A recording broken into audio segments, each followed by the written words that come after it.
செடியாய வல்வினைகள் தீர்க்கும் திருமாலே, நெடியானே வேங்கடவா நின் கோயிலின் வாசல், அடியாரும் வானவரும் அரம்பையரும் கிடந்தியங்கும் படியாய் கிடந்து உன் போல்வாய் காண்பேனி.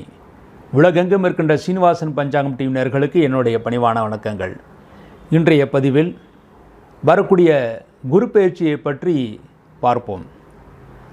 விஸ்வாவசு வருஷம் சித்திரை மாதம் 31ஆம் தேதி மே 14/5/2025 புதன்கிழமை அன்று இரவு 10:36 குரு பகவான் ரிஷபராசிலிருந்து மிதுன ராசிக்கு சஞ்சாரம் செய்திருக்கிறார்.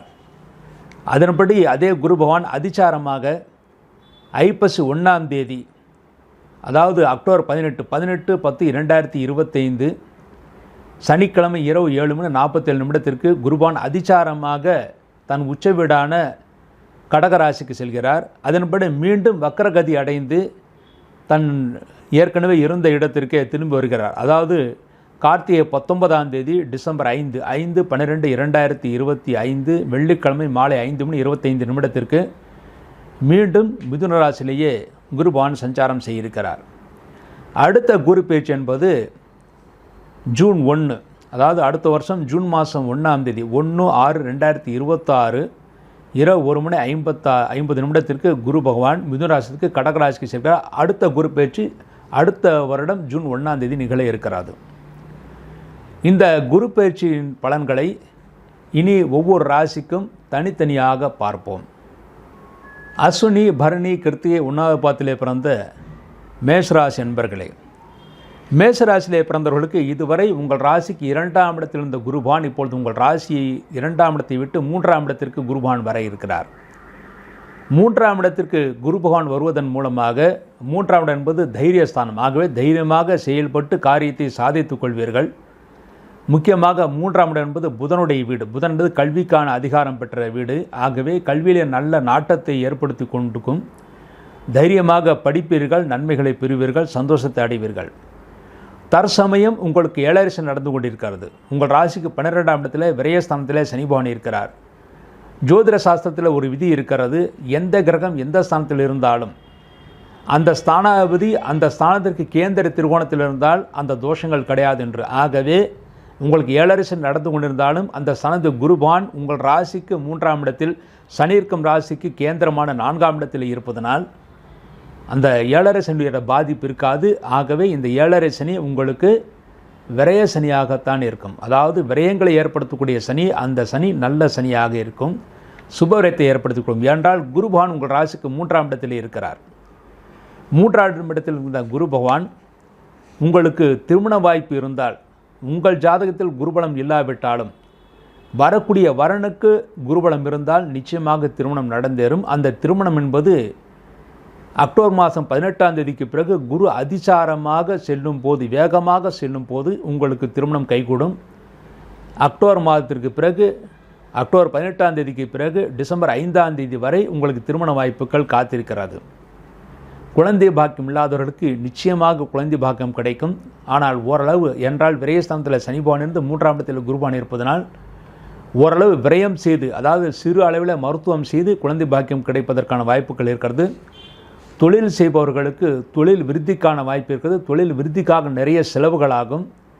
செலவுகள் செய்தாலும் நிச்சயமாக தொழிலுடைய லாபம் கிடைக்கும். அந்த லாபம் என்பது எதிர்பார்த்ததை விட சிறிது குறைவாக கிடைத்தாலும் ஓரளவு லாபம் கிடைக்கும். ஆக பயப்படுவதற்கு ஒன்றுமில்லை. உத்தியோகஸ்தர்களுக்கு பதவி உயர்வு காரணமாக வெளியிடங்களுக்கு மாற்றலாக செல்லக்கூடிய சூழ்நிலைகள் உருவாகும். அந்த மாற்றம் நல்ல மாற்றமாக, சிறந்த மாற்றமாகவே இருக்கும். ஆகவே கவலைப்படுவதற்கு ஒன்றுமில்லை. உத்தியோகஸ்தர்களுக்கு பதவி உயர்வும் கிடைக்கும், மேலும் சம்பள உயர்வும் கிடைக்கும். அதன் மூலமாக சந்தோஷத்தை அடைவார்கள். புதிதாக வீடு மனை வாங்குவதற்காக முயற்சிகள் செய்தால் நிச்சயமாக நடக்கும். சொந்த தொழில் செய்பவர்களுக்கு சொந்த தொழில் விஸ்தரிப்பு செய்வதற்கான காலம் இருக்கிறது. மாணவர்கள் மிகுந்த கருத்துடன் படித்தால் மட்டுமே நல்ல மதிப்பெண்களை பெற முடியும். அவர்கள் மிகவும் அக்கறையுடன் படிக்க வேண்டும். மற்ற மாணவர்களுடன் கூட்டு சேர்ந்து படிப்பதை விட தனியாக படித்தாலே நிச்சயமாக நல்ல மதிப்பெண்களை பெற முடியும். விவசாயிகள் அருகில் இருக்கின்ற வேளாண் அரங்கத்திற்கு சென்று எதை பயிரிட்டால் நல்ல லாபம் கிடைக்கும் என்று தெரிந்து அதை பயிரிட்டால் மட்டுமே நல்ல லாபம் பெற முடியும். மேலும் விவசாயிகளுக்கு 12ஆம் இடத்தில் சனிபான் இருப்பதால் பல பயிர்கள், அதாவது பழத்தை உருவாக்கக்கூடிய பயிர்களை பயிரிட்டால் நல்ல லாபத்தை பெற முடியும்.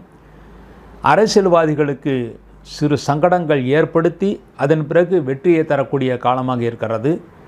ஆரம்பத்தில் சிறு சங்கடங்கள் ஏற்படுத்தும், ஆனால் 2வது 3வது முயற்சியில் நீங்கள் வெற்றியை பெறுவீர்கள்.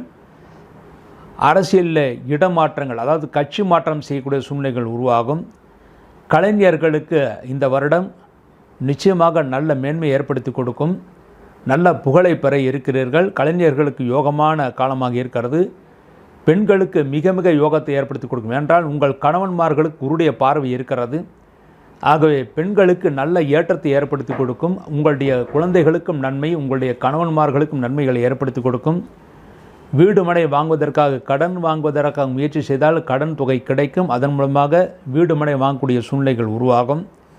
இந்த குரு பேச்சின் காரணமாக குருபான் உங்கள் ராசிக்கு 7ஆம் இடத்தை பார்வையிடுகிறார். ஆகவே இந்த வருடம் உங்கள் மனைவிக்கு ஆரோக்கிய குறைவுகள் இருந்தாலும் அதற்குரிய மருத்துவம் கிடைத்து நல்ல ஆரோக்கியத்தை பெறுவார்கள்.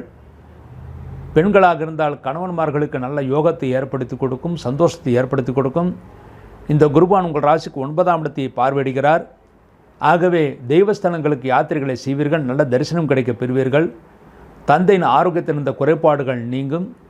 இந்த குருபான் உங்கள் ராசிக்கு லாபஸ்தானமான 11ஆம் இடத்தை பார்வையிடுகிறார். தொழில்துறையில் நல்ல லாபம் கிடைக்கும். ஓரளவு லாபத்தை வைத்து தொழில் விஸ்தரிப்பு செய்வீர்கள். புதிதாக வீடு மனை மேலும் புதிய வாகனங்கள் வாங்கக்கூடிய வாய்ப்புகள் இருக்கிறது. ஆனால் மேஷராசியில் பிறந்தவர்கள் வாகனத்தை வாங்க வேண்டியிருந்தால் பழைய வாகனத்தை வாங்கக்கூடாது, புதிய வாகனத்தை மட்டுமே வாங்க வேண்டும். மேஷராசியில் பிறந்து அவர்களுடைய சகோதரர்களுக்கு, அதாவது மேஷராசியில் பிறந்தவருடைய சகோதரர்களுக்கு நல்ல மேன்மை யோகத்தையும் தருகின்ற காலமாக இந்த காலம் இருக்கிறது.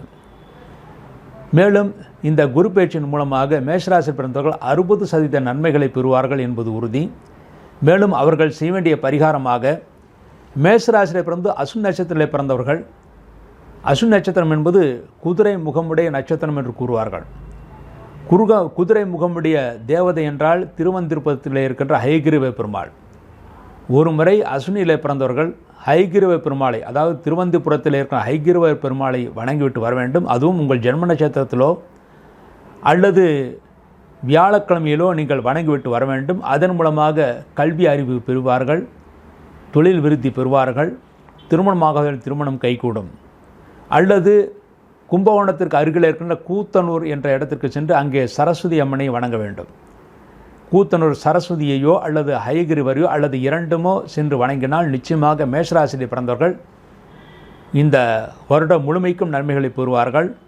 அடுத்து மேஷராசியிலே பிறந்து பரணி நட்சத்திரத்தில் பிறந்தவர்கள், அதாவது அசுன் நட்சத்திரத்துக்கு திருவந்திபுரமும் கூத்தனூர் கோயில்.